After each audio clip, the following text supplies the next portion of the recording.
Hi, K-pop lovers. Welcome back to the channel. If you've spent any time in BABYMONSTER's corner of the internet, you already know how this usually goes. A clip surfaces, Chiquita says something in English, and the comment section splits in two. One side is in awe. The other side hesitates, almost like they're waiting for her to slip up. For a long time, that hesitation followed her more than it followed any of her group mates. And that's exactly what makes what's happening now so satisfying to watch. Before we get into it, if you're new here, this is Annyeong Story, your home for everything BABYMONSTER.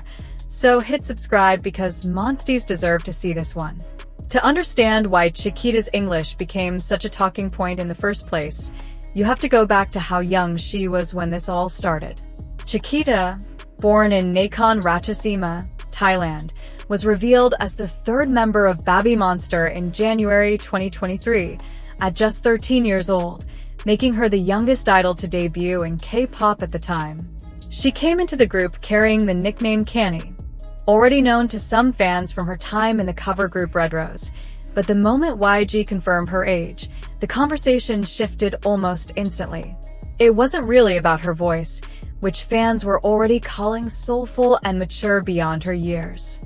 It was about everything else that comes with being the youngest face in a rookie lineup thrown straight into an international spotlight, including the expectation that she'd need to catch up in English while everyone was still getting to know her. That expectation stuck around longer than it should have. As BABYMONSTER's promotions expanded and English became a bigger part of every fan meeting, every countdown interview, every backstage moment caught on camera, comparisons between members became inevitable. Some of BABYMONSTER's members came in with more exposure to English early on, and that created a baseline fans measured everyone else against. Chiquita, still the youngest, still adjusting to life away from home, wasn't always the first name that came up when fans talked about who spoke English the most comfortably. And because she was quieter about it, that gap in perception lingered even as her actual skills were quietly catching up. Here's the part that doesn't get talked about enough. Fans who followed Chiquita closely have pointed out that her English fluency actually came before her comfort in Korean, not after. One recurring observation from viewers is that Chiquita was already capable in English fairly early on, but lacked the confidence to lean into it the same way she eventually grew comfortable using Korean. In other words, the skill was there. What was missing wasn't ability, it was the self-assurance to let people see it. And if you think about the pressure of being the youngest member of a rookie group under intense scrutiny, that hesitation makes a lot of sense. Nobody wants to be the one who gets picked apart for a mispronounced word when millions of eyes are watching. So while some fans were busy underestimating her, Chiquita was doing what she's always done best, which is quietly closing the gap. And then the fan cam started doing the talking for her. One of the clearest turning points came from a completely unscripted moment, not a stage, not an interview segment, just Chiquita casually talking to a fan site in English.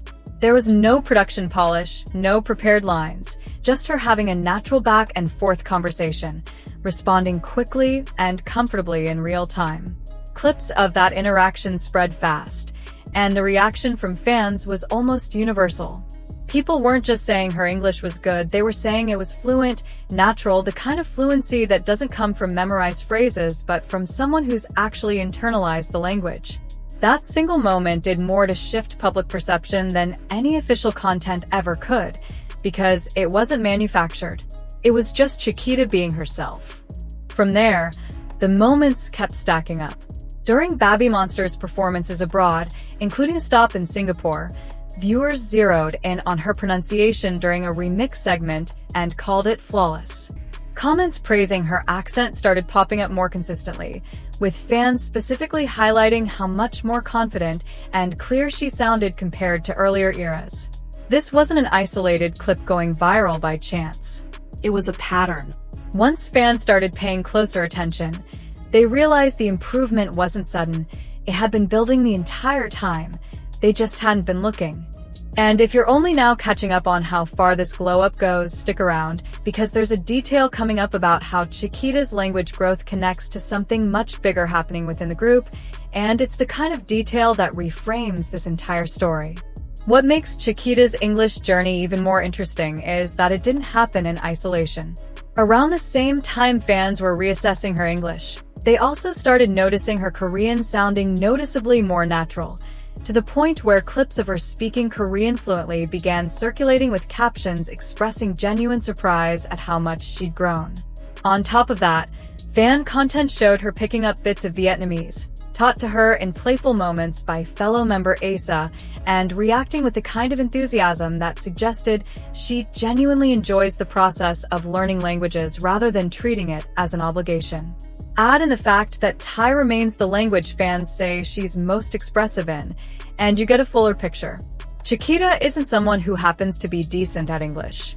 She's someone actively building fluency across multiple languages at once, and English was simply the one people were slowest to give her credit for. That credit has started catching up though. In BABYMONSTER's cover feature with Vogue Hong Kong earlier this year, where the members reflected on their growth as artists heading into their world tour, Chiquita spoke about her goals for continuing to grow as both an artist and an individual, standing alongside her groupmates as an equal voice in the conversation, not the quiet youngest member trailing behind.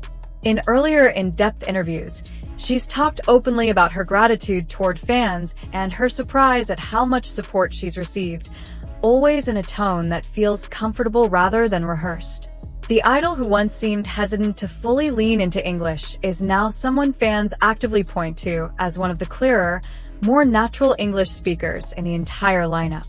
If you rewind to those early debut days, when the biggest headline about Chiquita was simply that she was the youngest idol in K-pop, it would have been easy to assume that language confidence was years away for her.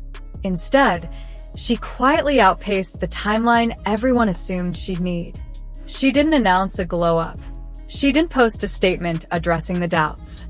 She just kept talking, kept engaging with fans directly, kept showing up in unscripted moments where she had nothing to hide behind, and let the fluency speak for itself. That's arguably the most Chiquita way this could have played out. No dramatic reveal, just consistent, quiet proof stacking up until the narrative had no choice but to catch up to reality. At the end of the day, this isn't really a story about language at all. It's a story about what happens when people underestimate someone based on how young they were when they started, and then watch that same person prove, clip by clip, comment by comment, that she was capable the entire time. Chiquita didn't need to prove anything to anyone, but she did anyway, and MONSTIEZ got to watch it happen in real time. What's your favorite Chiquita English moment so far? Drop it in the comments, and if you enjoyed this one, make sure you're subscribed so you don't miss what's coming next from Annyeong Story. Annyeong!